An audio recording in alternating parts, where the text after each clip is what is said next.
Bismillahirrahmanirrahim. Bihamdillahi wassalatu wassalamu ala rasulillah wa ala alihi wa sahbihi wa mawalah wa la hawla wa la quwata illa billahi wa ba'du.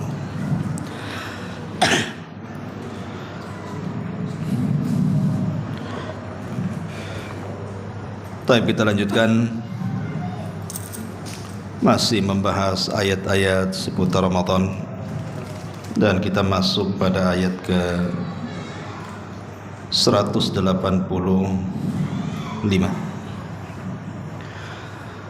A'udzubillahi minasyaitonirrajim. Bismillahirrahmanirrahim. Syahru Ramadan alladzi unzila fihi al-Qur'an hudan lin-nasi wa bayyinatin minal huda wal furqan. Faman syahida minkumus syahra falyasum wa la yuridu bikumul usra wa litukmilul iddata wa litukabbirullaha ala ma hadakum wa la'allakum tashkurun.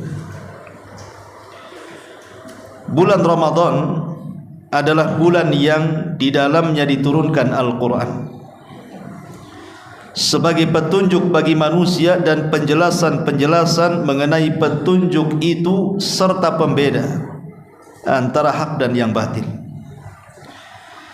Karena itu barang siapa di antara kalian ada di bulan itu, maka berpuasalah. Dan barang siapa sakit atau melakukan perjalanan, maka wajib menggantinya sebanyak hari yang ditinggalkannya. Pada hari-hari yang lainnya Allah menghendaki kemudahan bagimu dan tidak menghendaki kesukaran bagimu. Hendaklah kamu mencukupkan bilangannya dan mengagungkan Allah atas petunjuknya yang diberikan kepadamu agar kalian bersyukur. Baik. Di sini Allah Subhanahu wa taala memulakan dengan kalimat syahru Ramadhan alladzi unzila fihi al-Qur'an. Bulan Ramadan. Kalimat Ramadan itu diambil dari 3 huruf, Ra, Mim, dan Dhad. Dan artinya kalau dibahasakan dengan bahasa kita artinya pembakaran. Karena di permulaan disyariatkan puasa Ramadan itu, kebetulan waktu itu cuacanya lagi panas. Jadi pertama disyariatkan puasa Ramadan bertepatan dengan cuaca panas. Makanya akhirnya orang-orang menyebut dengan sebutan Ramadan. Karena di bulan ketika diwajibkan puasa pertama itu terasa terbakar badan itu, saking panasnya. Ya. Tetapi para ulama mengatakan disebut Ramadan bukan hanya bicara soal cuaca. Di permulaan disyariatkan puasa, bukan itu. Tapi yang dimaksud Ramadan, sumya Ramadanan, disebut Ramadan karena yarmadudz dzunub, karena bulan itu membakar dosa-dosa setiap anak Adam. Makanya Ramadan itu disebut syahru maghfirah, bulan ampunan. Dari segi namanya saja disebut sebagai bulan ampunan, karena Ramadan itu artinya yarmadudz dzunub, membakar dosa-dosa, sehingga tidak tersisa orang yang masuk Ramadan keluar Ramadan seolah-olah sudah tidak punya dosa. Kenapa demikian? Kalau kita perhatikan ma'asyiral muslimin, ibadah-ibadah vital di bulan Ramadan, kalau kita sebut Ramadan saja pasti ingat 3 perkara.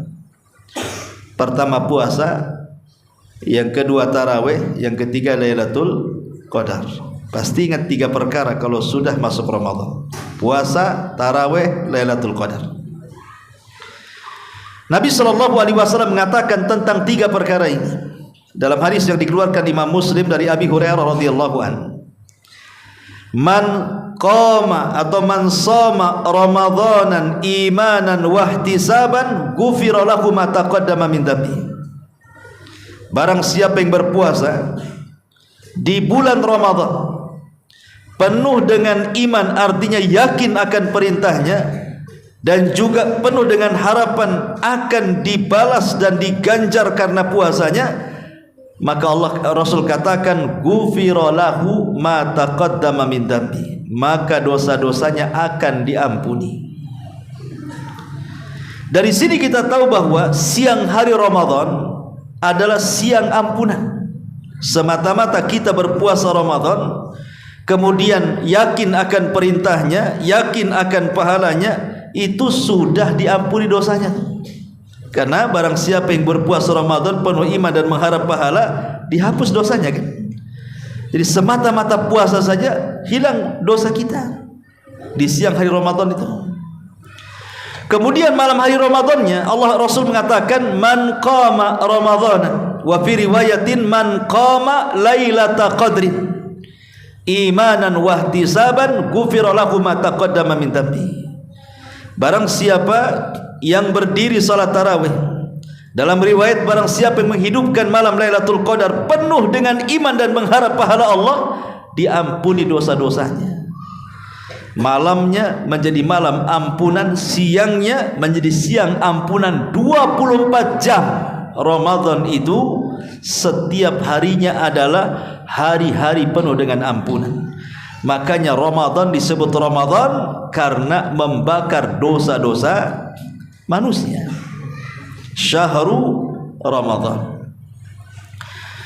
Ada yang mengatakan bahwa Ramadan itu adalah ismun min asma'illah. Dia adalah nama dari nama-nama Allah Subhanahu wa taala. Sehingga tidak boleh kita katakan Ramadan, tapi kita harus mengatakan Syahrul Ramadan.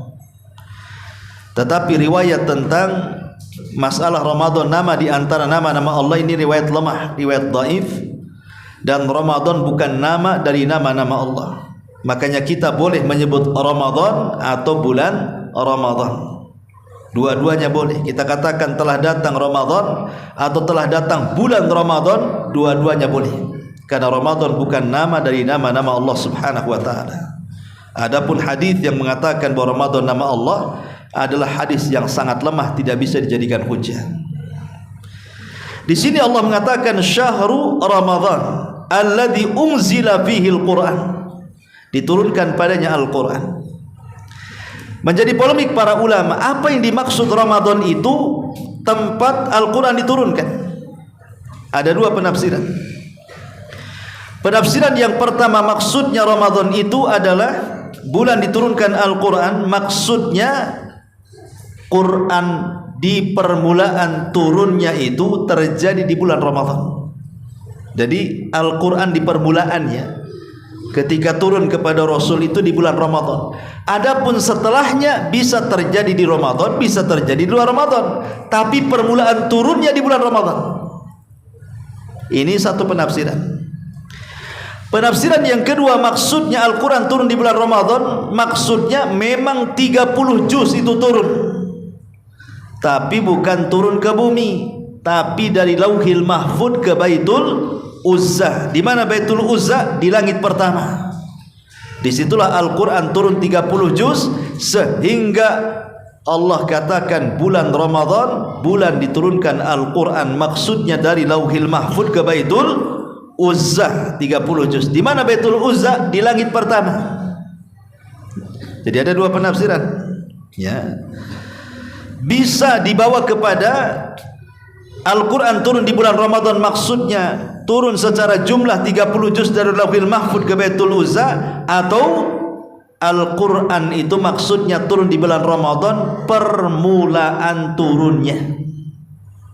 Gini ikhwan, dalam sejarah sedikit kita bentangkan sejarah. Jadi ketika Nabi SAW di usia 39 tahun, 6 bulan sebelum diangkat jadi Nabi, Nabi itu selalu bermimpi. Mimpinya aneh. Kenapa mimpinya aneh? Karena mimpinya seperti palak subuh. Ya, seperti palak subuh itu artinya kalau malamnya bermimpi, besoknya jadi kenyataan tuh mimpinya tuh. Aneh gitu. Malam mimpi, besoknya jadi kenyataan. Malam mimpi, besoknya jadi kenyataan. Itu selama 6 bulan seperti itu. Sehingga Nabi SAW ketika itu di puncak karirnya. Bagaimana tidak di puncak karir? Dia orang paling kaya di Mekah. Kekayaan Khadijah dimainkan dia sehingga dia menjadi pedagang hebat, pedagang handal melebihi kawan-kawannya. Pokoknya dari segi dunia itu puncak dari kekayaan Nabi SAW. Tapi fitrahnya berontak. Kenapa berontak? Karena melihat kerusakan orang-orang jahiliyah yang semakin hari semakin rusak. Akhirnya Rasul tidak tenang hidup. Inginnya tafakur, menyendiri, tidak mau diganggu, cari tempat sepi dan begitu seterusnya. Sampai pada waktunya Nabi menemukan tempat yang pas untuk tafakur. Di mana? Di sebuah bukit. Di situ ada gua yang disebut dengan Gua Hira. Disitulah Rasul berangkat selama 1 bulan Ramadan, mengambil bekah dari Khadijah, mengambil bekal untuk perjalanan selama 1 bulan. Berangkat Rasul ke Gua Hira. 1 bulan Rasul di Gua Hira. Untuk apa coba? Tafakur. Lah ketika Nabi SAW sudah 20 hari lewat berada di Gua Hira itu, tepatnya di tanggal-tanggal ganjil di 10 akhir Ramadan, maka Nabi SAW melihat Lailatul Qadar. Saat melihat Lailatul Qadar di malam hari itulah tiba-tiba datang orang yang sangat putih, berbaju putih dan ganteng, masuk ke dalam gua, kemudian mengucapkan salam, kemudian memeluk Nabi SAW, tiba-tiba mengatakan, "Iqra ya Muhammad." Baca wahai Muhammad. Dalam pikiran Rasul, kalimat baca itu harus ada tulisannya. Sementara dia tidak bisa membaca dan tidak bisa menulis. Makanya dia langsung membantah, "Ma ana biqari," aku tak bisa baca. Tapi orang ini mengatakan, "Iqra," baca wahai Muhammad. Tapi Rasul mengatakan, "Ma ana biqari," sampai 3 kali. Rupanya orang ini siapa? Malaikat Jibril. Ketika di 3 kalinya Rasul tetap mengatakan, "Ma ana biqari," aku tidak bisa baca. Disinilah Jibril mengatakan, "Iqra bismi rabbikal ladzi khalaq, khalaqal insana min 'alaq, iqra wa rabbukal akram, alladzi 'allama bil qalam, 'allamal insana ma lam ya'lam." Turunlah 5 ayat Suratul Alaq. Kapan itu? Di malam Lailatul Qadar, di 10 akhir Ramadan. Disitulah Nabi SAW permulaan mendapatkan wahyu resmi, turun SK di daulat menjadi seorang Nabi dengan turunnya Suratul Alaq 1-5. Jadi yang dimaksud syahrul Ramadan alladzi unzila fihil Quran, maksudnya ayat yang pertama kali turun 1-5 surah Al-Alaq, itulah yang dimaksud pertama kali turun kepada Rasul. Turun di bulan apa? Di bulan Ramadan. Syahrul Ramadan alladzi unzila fihil Quran. Maknanya Quran turun di bulan Ramadan itu di permulaannya, turun di bulan Ramadan. Tapi setelah itu ayat tidak mesti turun di bulan Ramadan, bisa saja di dalam Ramadan, bisa di luar Ramadan, karena ayat itu turun berangsur selama 23 tahun, 13 tahun di Mekah, 10 tahun di kota Madinah. Jadi memungkinkan turun di Ramadan, memungkinkan turun di luar Ramadan. Tetapi permulaannya turun di bulan Ramadan. Ma'asyiral muslimin yang dimuliakan Allah Azza wa Jalla. Lah di sini Allah mengatakan Al-Qur'an yang turun di bulan Ramadan itu hudalin nas, dia adalah petunjuk bagi manusia. Subhanallah. Al-Quran itu bukan kitab biasa, tapi adalah mukjizat dari Allah Subhanahu wa ta'ala. Bukti bahwa Al-Quran itu mukjizat, Al-Quran itu bisa mempengaruhi segalanya. Apapun dari makhluk Allah Azza wa Jalla, kalau diperdengarkan Al-Quran pasti ada perubahan. Karena Al-Quran itu bisa mempengaruhi gunung-gunung, bisa mempengaruhi lautan, bisa mempengaruhi alam jin, bisa mempengaruhi alam malaikat, bisa mempengaruhi jiwa-jiwa yang kafir. Ya, Al-Quran itu seperti itu. Contoh, Allah mengatakan, "Walau anzalna hadzal Qur'ana 'ala jabalin la ra'aitahu khashi'an mutasaddian min khasyatillah." Kalau Quran diturunkan Allah kepada gunung, apa yang terjadi? Maka gunung itu akan ketakutan dan akan hancur berkeping-keping. Pengaruh Al-Quran bisa menghancurkan gunung karena ketakutan, ya. Atau seandainya kita bacakan Quran itu di air mineral nih, kita bacakan, maka air yang dibacakan Al-Quran itu berpengaruh sehingga bisa menjadi detox, obat.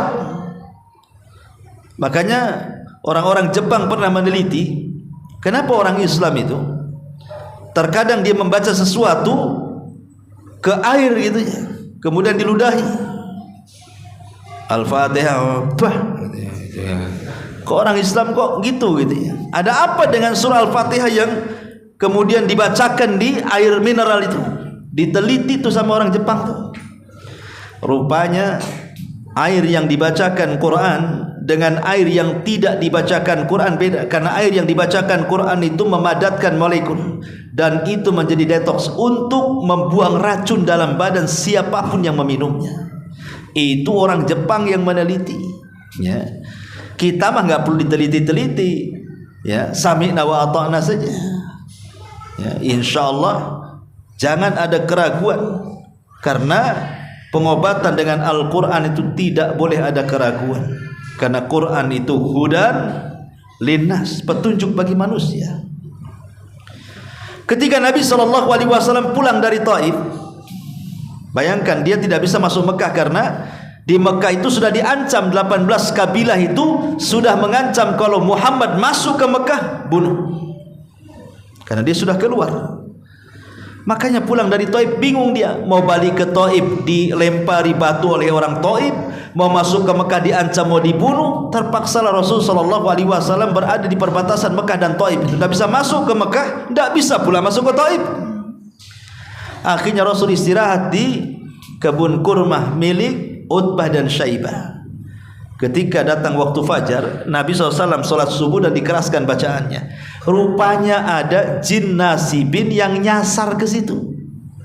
Jin-jin Yaman itu, entah dari mana, nyasar pula sekitar 7 jin itu ke kebun yang Rasul sedang sholat fajar di situ. Maka jin-jin ini mendengar Nabi SAW sedang membaca Quran. Apa yang terjadi? Tiba-tiba mereka mengatakan, aman Nabi, kami beriman dengannya.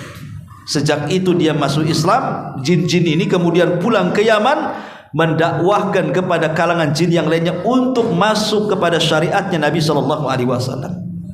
Bayangkan, jin mendengar satu Quran, satu ayat yang dibacakan satu kali saja dalam sholat subuh Rasul, langsung beriman. Jadi Quran itu bisa membawa pengaruh kepada jin.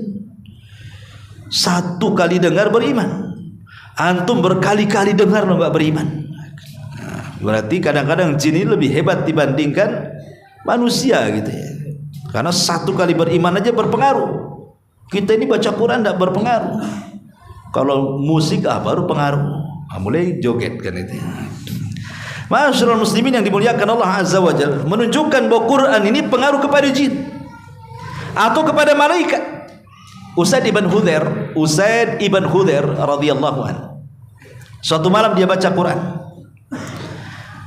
Di sampingnya putranya namanya Yahya tidur. Di samping Yahya ada kuda yang sedang diikat. Kemudian Usaid ibn Hudhair membaca Quran. Setiap dia membaca Quran, kudanya meringkik. Setiap baca Quran, kudanya meringkik. Dia takut kalau seandainya kaki kuda menyepak anaknya Yahya. Berhentilah dia membaca Quran. Tapi aneh, karena setiap dia baca Quran terdapat cahaya di langit. Jadi Usaid ibn Hudhair besoknya cerita kepada Nabi SAW dan mengatakan, ya Rasul, semalam saya baca Quran. Kalau bukan karena takut kudaku kemudian menyepak anakku Yahya yang sedang tidur, pasti ku baca terus Al-Quran itu sepanjang malam. Tapi karena kekhawatiran kuda itu menyepak anakku Yahya, maka ku berhentikan. Kata Rasul, ya Usaid, kenapa kau berhenti? Kenapa kau tidak terus membaca? Kalau engkau terus membaca, maka cahaya itu adalah para malaikat yang turun dari langit. Mereka mendengarkan suara bacaan. Jadi suara Quran itu pengaruh kepada para malaikat. Ya, karena Quran itu hudan, petunjuk. Banyak orang kafir itu ya mendengar Quran tidak tahu maknanya loh, tapi mereka sedap mendengarnya, tiba-tiba masuk Islam. Dulu di zaman Nabi ada orang namanya Zubair ibn Mut'im radhiyallahu anhu. di masa jahiliyah. Dia orang yang paling dendam kepada Nabi. Saking dendamnya dia ingin membunuh Nabi itu. Sampai dia merencanakan untuk membunuh Nabi saat sholat maghrib. Dibawa pedangnya, bergerak dari Mekah ke Madinah, kemudian mengendap-endap menunggu Rasul sedang sholat maghrib, karena orang sedang mengimami kan tidak bersenjata tuh. Padahal jarak dia dengan Rasul sudah dekat tuh. Kalau dia mau membunuhnya bisa saja. Tapi Nabi SAW tiba-tiba membaca surah Toha sampai kepada ayat am khuliqu min ghairi syai'in am humul khaliqun am khalaqus samawati wal ardi bal la yuqinun. Tiba-tiba kemudian Zubair pun menangis dan mengatakan kada qalbi an yatir, hampir-hampir hatiku terbang, katanya. Hidayah masuk.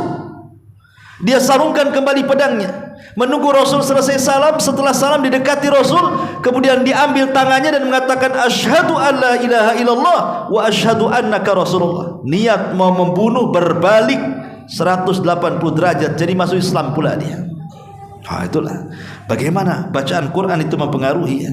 Lah Quran ini turun di bulan Ramadan.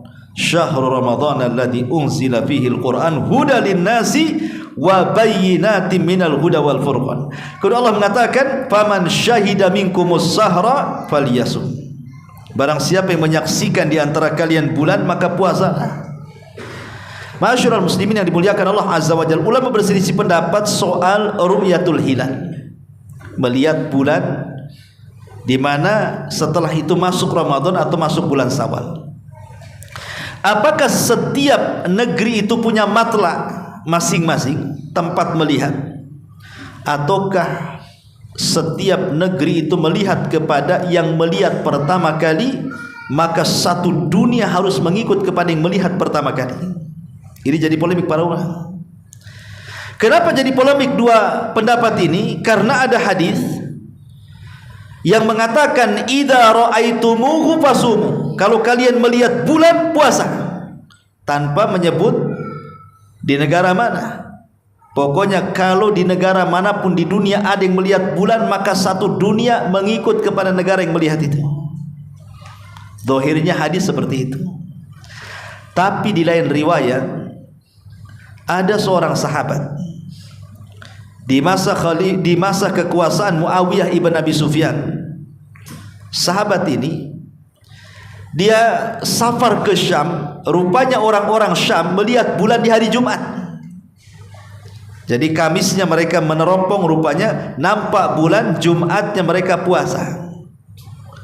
Namanya Quraib. Ada seorang namanya Quraib, itu safar ke Syam. Kemudian orang-orang Syam yang dipimpin Muawiyah menetapkan puasa hari Jumat. Kenapa? Karena Kamis sorenya bulan kelihatan. Lah si Quraib ini pulang dari Syam menuju Madinah. Sampai di kota Madinah, heran karena penduduk Madinah puasanya hari Sabtu, sementara orang Syam puasanya hari Jumat. Jadi Quraib ini bertanya kepada Abdullah ibn Abbas radhiyallahu anhu, tidakkah cukup dengan ru'yatu hilal Muawiyah? Tidak cukup ya dengan Muawiyah melihat hilal. Kenapa kalian puasa Sabtu? Kenapa tidak Jumat mengikuti Syam? Bukankah di sana melihat bulan? Katanya. Tapi Abdullah ibn Abbas radhiyallahu anhu mengatakan, hakadha amarana Nabi sallallahu alaihi wasallam. Begitulah apa yang diperintahkan Nabi. Kami di sini, kami sudah berusaha melihat bulan, karena tidak terlihat kami genapkan menjadi 30 hari. Makanya jatuh di hari Sabtu puasanya, sementara Syam karena melihat, maka mereka pun puasanya jatuh di hari Jumat. Menunjukkan apa? Syam punya kebijakan sendiri penentuan Ramadan, Madinah juga punya penentuan sendiri ketika menentukan Ramadan.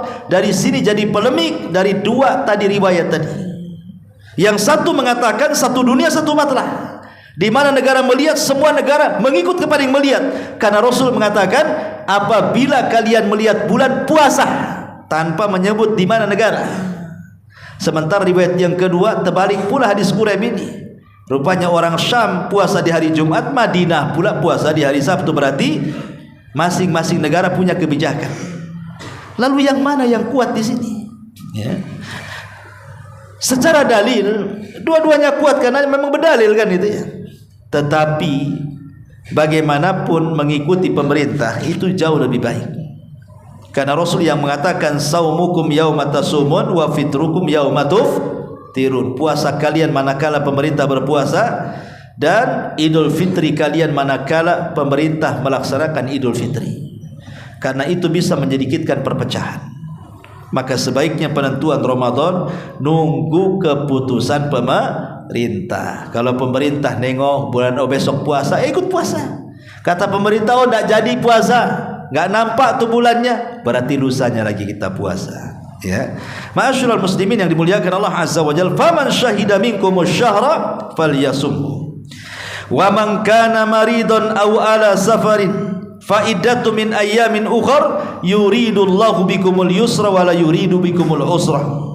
Barang siapa yang sakit ataupun safar kemudian berbuka, maka qadanya di hari yang lain. Allah menghendaki kalian kemudahan, tidak menghendaki kepada kalian kesulitan. Walitukmilul iddata walitukabbirullaha ala ma hadakum wa la'allakum tashkurun, agar kalian menyempurnakan bilangan, bisa 29, bisa 30 hari, dan agar kalian membesarkan Allah atas hidayah yang Allah anugerahkan kepada kalian, dan agar kalian bersyukur kepada Allah Subhanahu wa taala.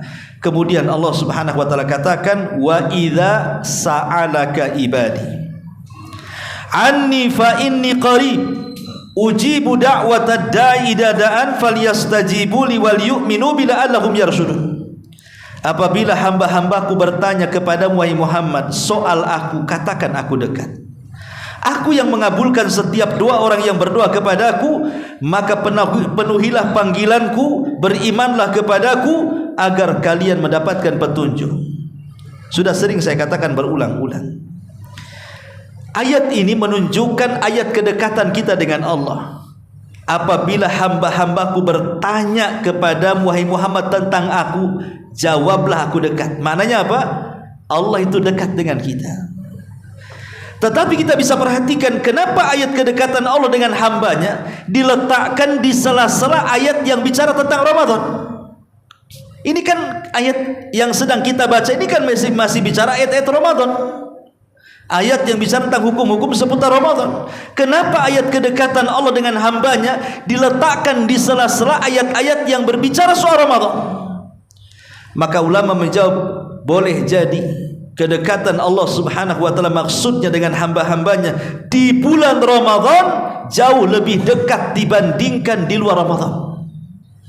Kedekatan Allah dengan hambanya di bulan Ramadan jauh lebih dekat dibandingkan di luar Ramadan. Dari sini ada anjuran kata para ulama, perbanyaklah beribadah dan berdoa. Ya, mumpung Allah sedang dekat dengan kita, perbanyak ibadah. Kemudian juga lakukan doa. Perbanyak doa kepada Allah Azza wa Jalla, karena doa yang mustajab waktu-waktunya paling banyak di bulan Ramadan. Doa sebelum berbuka puasa itu mustajab, jangan tinggalkan. Kemudian doa sepertiga malam akhir di bulan Ramadan itu mustajab, jangan ditinggalkan. Kemudian doa selepas subuh sebelum matahari itu waktu berkah Ramadan, jangan ditinggalkan. Karena 3 waktu ini memungkinkan orang berdoa yang tidak mungkin dilakukan di luar Ramadan.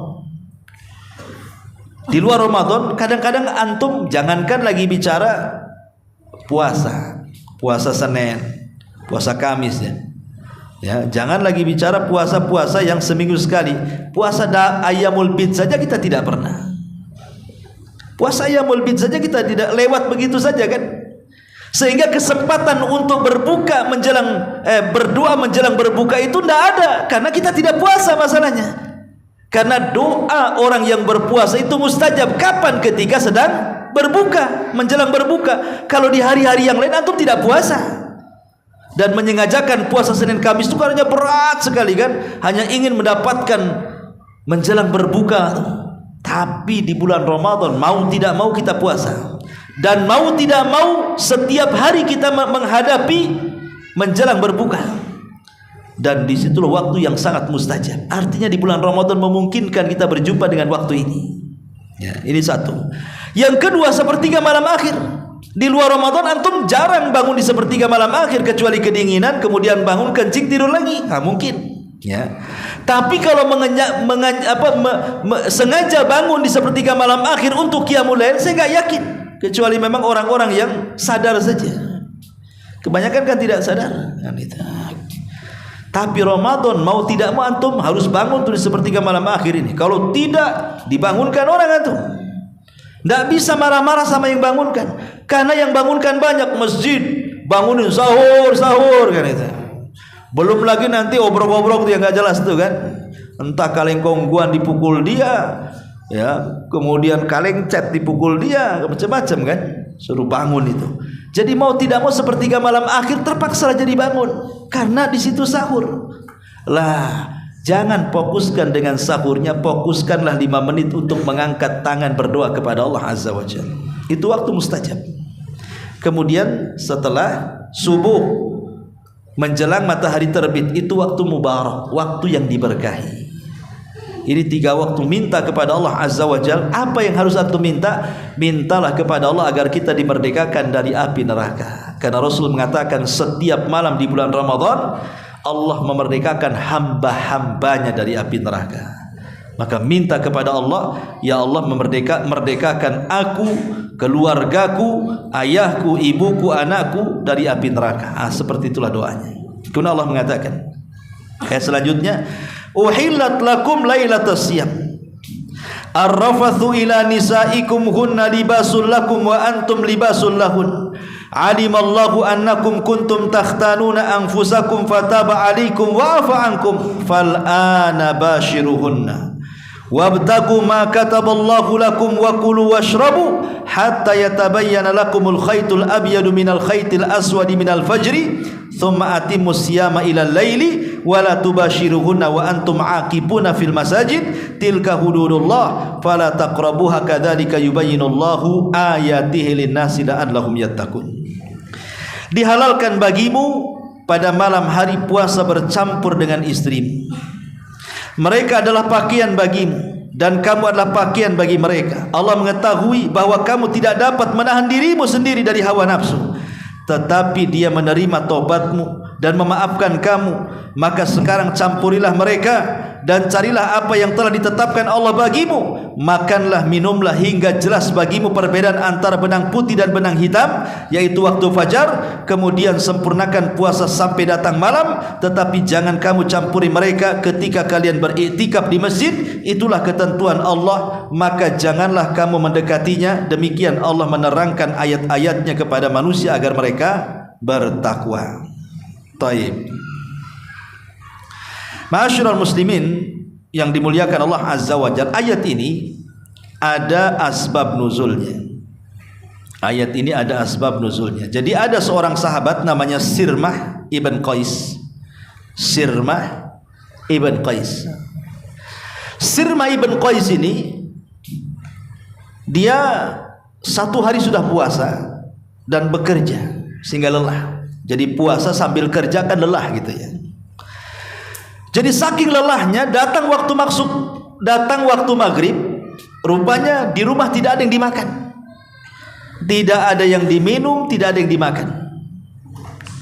Akhirnya kemudian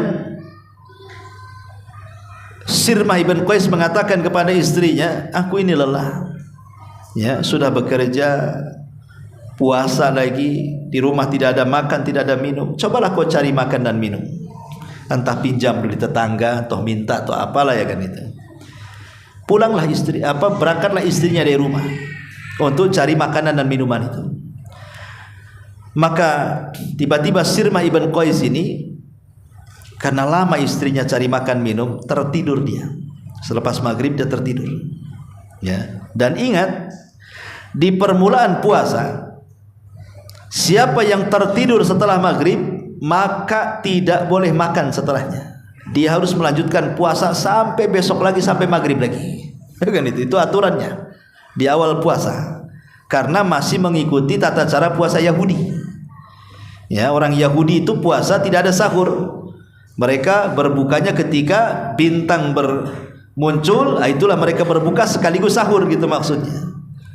Jadi dan itu disyaratkan tidak boleh tidur. Kalau tidur berarti sudah setak dia puasa.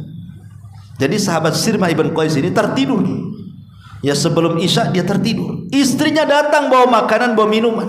Ketika melihat suaminya tertidur mengatakan, "Wailak, celaka ya Sirmah," katanya. "Aku sudah capek-capek cari makan minum, kau pula tertidur," katanya. Sebab kalaupun dia terbangun, percuma makan dan minum itu. Karena orang yang sudah tidur tidak boleh makan. Ya, itu di perbulan puasa tuh. Lihat susahnya orang di perbulan puasa, tidur saja menjadikan orang puasa jadinya. Akhirnya ketika dia terbangun, kaget dia. Sementara aturan kalau sudah tidur tidak boleh makan, tidak boleh minum, harus puasa lagi. Nah, akhirnya terpaksa dia puasa terus sampai siang. Bayangkan kemarin sudah puasa, kerja, lemas gitu ya. Tiba-tiba dah mau makan, tidur, sementara aturannya habis tidur. Kalau tidur tidak boleh makan. Akhirnya puasa lagi 2 hari lah berturut-turut. Pingsanlah si Sirmah ibn Qais ini. Ya tidak kuatlah 2 hari tak makan tak minum, macam mana pula? Ya kalau antum bukan pingsan saja, dibawa ke Tamiang mungkin ya. Ini sahabat kan kuat-kuat gitu ya. Akhirnya kemudian sampailah berita ini kepada Nabi. Maka Nabi SAW terdiam sampai turun ayat ini. Turun ayat ini, itulah penyebab turunnya. Uhilla lakum lailatas siyam. Dihalalkan bagimu pada malam hari puasa bercampur dengan istrimu. Mereka adalah pakaian bagimu dan kamu adalah pakaian bagi mereka. Allah mengetahui bahwa kamu tidak dapat menahan dirimu sendiri, tetapi Dia menerima taubatmu dan memaafkan kamu. Maka sekarang campurilah mereka dan carilah apa yang telah ditetapkan Allah bagimu. Makanlah, minumlah hingga waktu fajar. Artinya walaupun kita tidur nih selepas maghrib, kemudian bangun selepas Isya, tidak ada larangan makan minum sampai fajar. Itulah Allah ringankan. Kalau dulu tidak boleh gitu. Kalau sudah tidur tak ada keringanan, tidak boleh makan, tidak ada minum, lanjutin puasamu sampai besok. Makanya Sirmah ibn Qais sampai pingsan-pingsan puasanya. Dan ini rukhsah dari Allah Subhanahu wa taala. Ya. Bahwa orang-orang yang berpuasa di siang hari, di malam hari dihalalkan segalanya. Mencampuri istri halal, makan minum ya halal, semua halal. Dan ini rukhsah dari Allah Subhanahu wa taala. Tapi walaupun demikian Allah mengatakan apa di sini?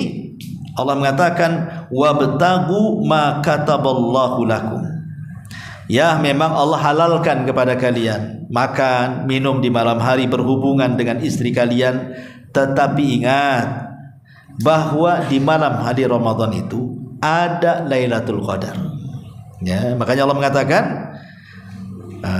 di sini dihalalkan bagimu pada malam hari puasa bercampur dengan istri mereka adalah pakaian bagimu dan kamu pakaian bagi mereka. Dan Allah mengetahui bahwa kamu tidak dapat menahan dirimu sendiri, tetapi Dia menerima taubatmu dan memaafkan kamu. Maka sekarang campurilah mereka dan carilah apa yang telah ditetapkan Allah bagimu. Artinya carilah Lailatul Qadar, karena itu sudah ditetapkan bagimu.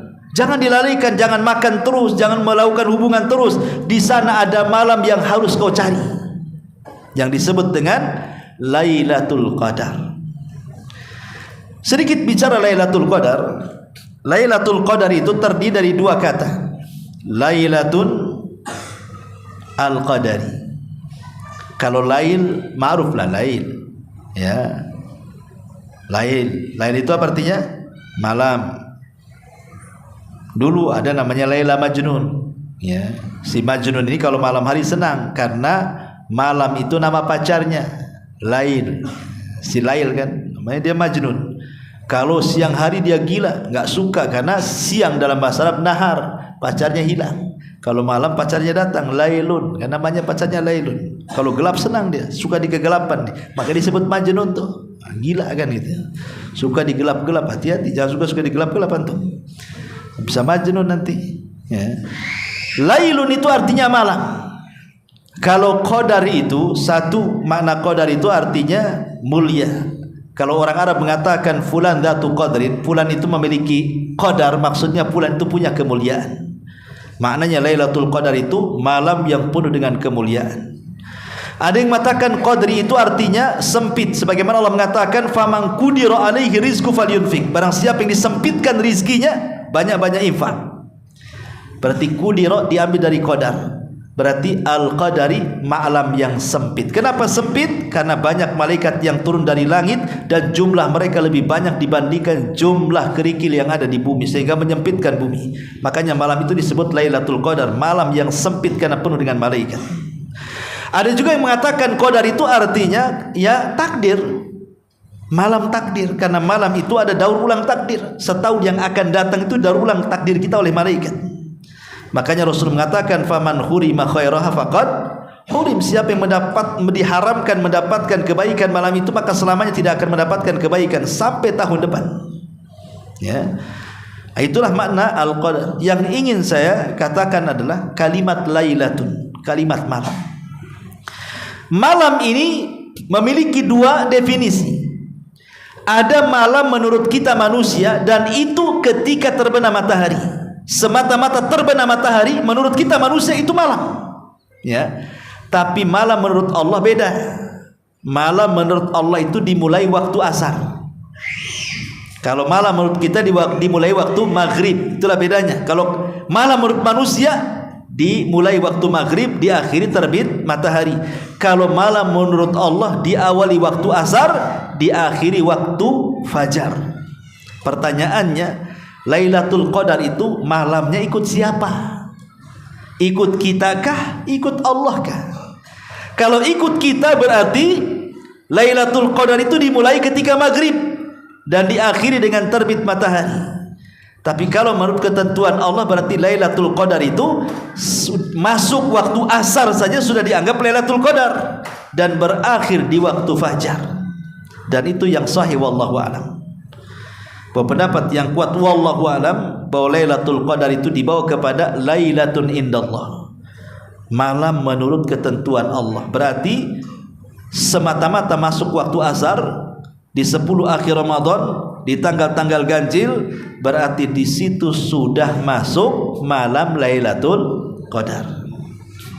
Tetapi yang ingin saya nasihatkan kepada antum, tolong kalau sudah 10 akhir Ramadan, tinggalkan dua perkara. Jangan pernah mencari malam ganjil, dan jangan pernah mencari tanda-tanda Lailatul Qadar. Nggak akan dapat Lailatul Qadar. Ya. Kenapa? Apalagi negeri kita ini kadang-kadang ada yang berbeda puasanya antara ormas dengan pemerintah. Pemerintah Jumat, ormas pula Sabtu. Kata pemerintah ini hari ganjil, kata si ormas ini genap loh, kan itu. Kata si ormas ini ganjil, kata pemerintah genap. Jadi kata ormas Lailatul Qadar, kata pemerintah bukan Lailatul Qadar. Sebaliknya juga gitu. Maka jangan pernah mencari tanggal ganjil, nggak akan dapat. Karena rebutan tanggal ganjil itu antara pemerintah dan ormas itu. Sebaiknya hidupkan saja mulai tanggal 20 sampai selesai Ramadan. Dipastikan antum dapat Lailatul Qadar. Satu. Yang kedua, hindari jangan sedikit-sedikit mencari tanda-tanda Lailatul Qadar. Kata Ustadz, Lailatul Qadar itu anginnya tidak terlampau kencang, tidak pula tidak ada angin, tidak ada oksigen. Ya ada lah, nama tidak oksigen, kan itu. Kata Ustadz itu cuacanya Masya Allah tidak terlalu panas, tidak terlalu dingin, kan itu. Jadi setiap tanggal 21 lari ke lapangan, dirasa-rasa cuaca tuh. Kok dingin gini, geregas-geregas. Iyalah lagi demam. Ya, nggak akan bisa Anda itu memastikan ini malam Lailatul Qadar atau enggak. Nggak bisa. Ya. Jadi dari sini kita tahu bahwa kalau ingin mendapatkan Lailatul Qadar, hindari dua perkara ini. Sudah hidupkan saja 10 malam terakhir Ramadan sampai selesai. Makanya sering saya contohkan logika yang mudah ya, ikhwan. Logika yang mudah sekali. Kalau seandainya antum punya uang 100.000, antum pecah menjadi 10.000. Coba setiap malam itu antum datang ke masjid, datanglah ke Pontrenis sini kan. Ya, atau kalau malas ke Pontrenis datang ke Jabal Uhud. Ya.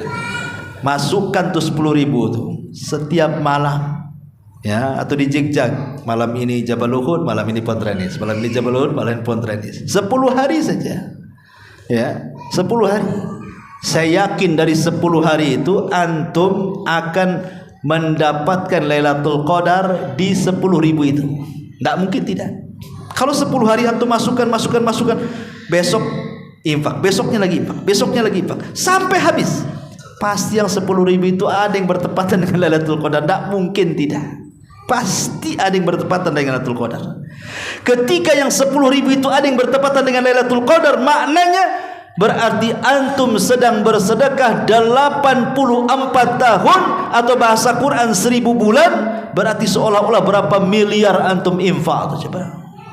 Padahal 10.000 saja. Gimana kalau setiap malam antum tambah 20.000? Atau umpamanya antum punya uang 1 juta, antum pecah menjadi 100 ribuan.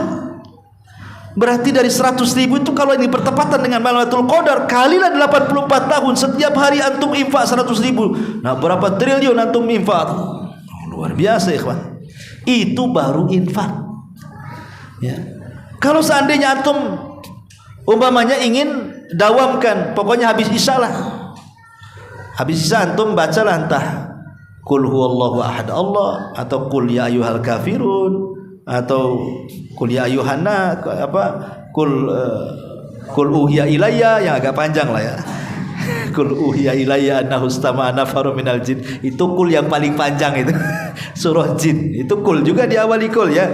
Tapi kalau Qul ya ayyuhal kafirun, Qul huwallahu itu ya 3 Qul namanya. Ya. Tapi oke lah antum membaca 3 Qul lah. Qul huwallahu, Qul ya ayyuhal kafirun, sama Qul a'udzu birabbil falaq. 3 kali saja. Kemudian besoknya antum baca lagi. Besoknya antum baca lagi. Besoknya antum baca lagi sampai 10 hari. Saya kira 3 Qul yang antum baca setiap malam pasti ada yang bertepatan dengan Lailatul Qadar. Tidak mungkin tidak. Kalau seandainya yang 3 Qul yang antum baca itu bertepatan dengan Lailatul Qadar, seolah-olah antum membaca 3 Qul 84 tahun. Bayangkan satu huruf 10 kebaikan, kali 3 Qul, kali 84 tahun. Berapa banyak pahala yang antum dapat coba? Luar biasa. Ya. Belum zikirnya, belum sholatnya, belum macam-macamnya. Setiap malam saja rutinkan gitu ya. Pasti dari malam itu akan ada yang bertepatan dengan Lailatul Qadar. Makanya Allah Subhanahu wa taala katakan di sini, wabtaghu ma kataballahu lakum. Cari apa yang Allah telah tetapkan kepada kalian. Wa kulu washrabu, makanlah minumlah, hatta yatabayyana lakumul khaytul abyad minal khaytil aswadi minal fajr. Makanlah minumlah sampai jelas kepada kalian benang putih di antara benang hitam. Maksudnya datangnya waktu fajar. Artinya di sini sahur, tetap sahur, tetapi kalau sudah datang fajar maka berhenti sahurnya. Ada hadis yang menjadi polemik para ulama adalah idza sami'tumun nida wal ina'u fi yadihi fala yadha hatta yaqdi hajatahu. Apabila kalian mendengar azan, kemudian piring berada di tangan, makanan ini belum habis, minuman belum habis, kata Rasul jangan diletakkan sampai kau habiskan. Para ulama ada yang mensahihkan hadis ini, seperti Syekh Albani, Syu'aib Al-Arnaud mensahihkan hadis ini. Tapi sebenarnya mengatakan hadis ini lemah, tidak sahih. Kalaupun sahih, kata ulama yang mensahihkan, yang melemahkan, kalaupun lau farradna, anggaplah hadis ini dianggap sahih, maka hadis ini dibawa kepada adzan yang pertama, bukan kepada adzan yang kedua. Maksudnya adzan yang pertama itu adzan Bilal, adzan sebelum subuh. Kalau azan subuh itu Abdullah ibn Umi Maktum, karena Rasul mengatakan makanlah minumlah kalau masih mendengar suara azan Bilal, tapi kalau sudah mendengar suara Ibnu Umi Maktum stop, jangan makan minum, karena itu waktu subuh. Atau sebagian ulama memahami kalaupun hadis itu sahih, maksudnya dibawa kepada orang yang ragu-ragu, ini belum masuk subuh kok sudah azan orang itu. Nah, itulah ragu-ragu namanya. Tengok di jadwal pamannya jam 4 kurang 2 menit ya. Tapi ini jam 4 kurang 30 menit kok sudah azan. Orang ini lagi ngelindur nih orang azan nih. Berarti kalau dia azan belum waktunya, boleh kita makan minum. Kalau masih di tangan, maksudnya begitu. Tapi kalau yakin bahwa dia tidak azan kecuali memang ngikutin jadwal yang resmi dari pemerintah dan itu cocok dengan waktu subuh, maka sebaiknya berhenti. Walaupun makanan di tangan, letakkan. Itu lebih ikhtiyat, kehati-hatian. Lebih hati-hati namanya ya. Sebaiknya kalau sudah jelas-jelas adzan subuh berhenti. Karena di sini Allah mengatakan wa kulu washrabu hatta yatabayyana lakumul khaytul abyadu minal khaytil aswadi minal fajr thumma atimmus siyama ilal lail. Kemudian sempurnakan puasa sampai malam. Sempurnakan puasa sampai malam. Wala tubashiruhunna wa antum aqifuna fil masajid. Tetapi kalau sudah 10 terakhir Ramadan, di situ ada syariat itikaf. Nabi digambarkan oleh Aisyah radhiyallahu anha, kana Nabi SAW idza dakhala al-ashra shadda mizarahu wa ayqadha ahla. Apabila Rasul datang di 10 akhir Ramadan, beliau kencangkan sarungnya, maknanya beliau tidak menggauli satu istrinya pun dan fokus itikaf di masjid. Jadi itikaf itu syariat Rasul, bahkan ulama mengatakan sunnah muakkadah karena Rasul tidak pernah meninggalkan sampai meninggal. Itikaf itu. Dan Allah katakan wala tubashiruhunna wa antum aqifuna fil masjid. Jangan kalian menggauli istri-istri kalian sementara kalian sedang itikaf di masjid, karena itulah ada batasan-batasan Allah, jangan didekati. Kadzalika yubayyinullahu ayatihi lin-nasi la'allakum yattaqun. Begitulah Allah telah jelaskan tanda-tandanya kepada manusia agar mereka bertakwa. Wallahu alam. Inilah diantara ayat-ayat puasa. Taib sampai di sini, mudah-mudahan ada manfaatnya. Dan kita sekarang berada di hari Sabtu, Ahad, Senin, Selasa ya. Ya, terus sekitar Selasa Rabu lah kita sudah masuk di bulan Ramadan. Maka sekali lagi, karena masih ada beberapa hari ke depan, nasihat saya kepada antum, bekali dengan ilmu. Ya, beli buku bicara tentang fikih Ramadan. Atau sekarang bagi yang antum punya handphone bisa di-download kan itu ya, kan banyak tulisan-tulisan ustaz-ustaz kita tentang fikih Ramadan, karena penting sekali mempelajari fikih Ramadan supaya sebelum masuk Ramadan sudah ada ilmu, sehingga tidak banyak bertanya saat Ramadan atau ragu-ragu saat berpuasa. Karena ragu-ragu ini kadang-kadang bingung. Contoh seperti ini, setan datang ke rumah antum lagi dulu lagi puasa kan, si iblis pula datang, kemudian memberikan was-was di hati kita. Pandang kulkas, umpamanya was-wasnya, pandang kulkas, itu istrimu baru naruh makanan enak di situ. Itu was-was dari setan. Akhirnya terpengaruh, ya, mulai dia nengok kiri kanan, tak ada orang, betul juga nih. Bisalah kita ambil. Di situ sudah ada niat mau batal. Ketika sudah melangkah kakinya ke kulkas, pas dibuka teringat astagfirullahaladzim, gak benar setan ini. Ya, gak benar iblis ini. Ditutup lagi, digembok kulkasnya lagi malah. Pergi lagi, ini gak beres nih setan. Pertanyaan, kalau orang tidak punya ilmu, ini batal atau enggak? Kan sudah ada niat kan untuk membatalkan kan? Tapi tak jadi. Ya, kira-kira batal atau enggak? Batal atau enggak batal? Orang yang kayak gini, Masya Allah, ikhtalafu. Para ulama di sini khilaf. Ada yang mengatakan batal, ada yang mengatakan tak batal. Masya Allah. Ya, itulah karena tidak ada ilmu kan pusing kita jadinya. Ya, karena di sini kan ada niat nih. Ada yang mengatakan, karena ulama sendiri memang berselisih pendapat, ada yang mengatakan batal, ada yang mengatakan tidak batal. Ya kayak antum berselisih juga, ada yang mengatakan batal, ada yang mengatakan batal kan. Ada yang mengatakan batal karena sudah ada niat batal. Tapi dimatakan tidak batal karena itu hanya niat saja, karena belum betul-betul makan gitu ya. Tapi ikhtiyatnya jangan sampai kemudian orang tergoda seperti itu. Karena syak dalam niat ini membahayakan puasa. Ragu-ragu dalam niat ini membahayakan puasa. Kalau sanggup sampai sore aku puasa, kalau enggak aku batal. Itu kan hati-hati niat-niat kayak gini nih kan. Walaupun ada khilaf di antara ulama, iya kalau seandainya yang kuat yang tidak batal, sekali nanti yang kuat yang batal, habislah puasa kita. Ya, makanya perlu ilmu dalam menghadapi Ramadan ini. Karena ada perkara-perkara itu terkadang harus ada ilmunya sehingga tidak ragu-ragu lagi ketika menghadapi bulan Ramadan. Wallahu a'lam. Ini yang bisa sampaikan. Kita tutup dengan doa kafaratul majlis. Subhanaka wa bihamdika asyhadu an la ilaha illa anta astaghfiruka wa atubu ilaik. Allahu ta'ala alam. Assalamualaikum warahmatullahi wabarakatuh.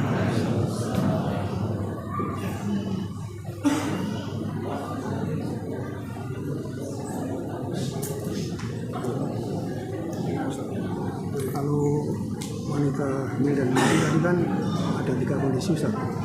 Tapi nggak ada untuk bayar fidyah aja Ustaz. Seandainya terjadi kasus dalam 3 tahun itu dia melahirkan hamil lagi, nggak ada hamil lagi, gimana Ustaz cara pengeluaran? Tetap dia qadha. Tetap qadha di 3 tahun yang Iya, tetap qadha tapi diangsur. Umpamanya berapa tahun